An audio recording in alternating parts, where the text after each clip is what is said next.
Hey y'all, it's Pastor Charles here. I am sorry that it's a bit noisy. This morning I am testifying in the Kansas State House against a couple of harmful anti-trans bills, one in the House and one in the Senate. I did Senate testimony this morning. I'm going to show you that video here and then check back later because I'll show you testimony from the afternoon and keep you all updated with where these harmful bills are going and what happens with them. Thank you, Chair and Committee.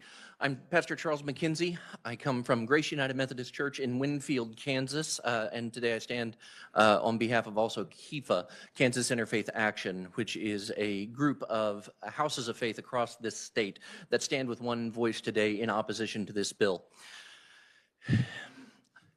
You can read my testimony, and I hope you will. There's lots of facts, there's lots of data, and I think that if we were having a productive conversation actually about the guardrails around healthcare, we could do that, but I don't think that's where we are today.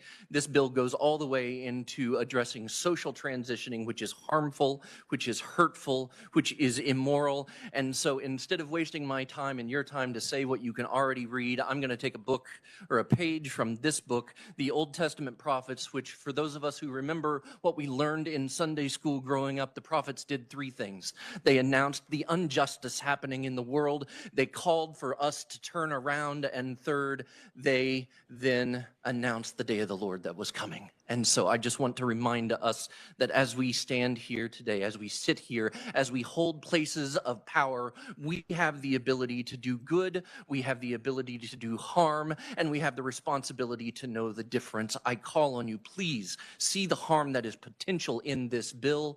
Do not move forward with it as it is, and please let us turn around and turn away from this. And I would just remind you that I am someone standing here today who has come from this state with the perspective of this state.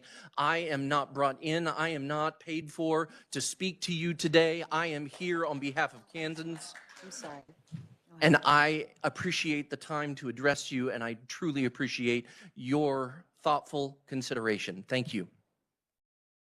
小红书 Let me make one final plea, Mr. President. In the name of our God, I ask you to have mercy upon the people in our country who are scared now.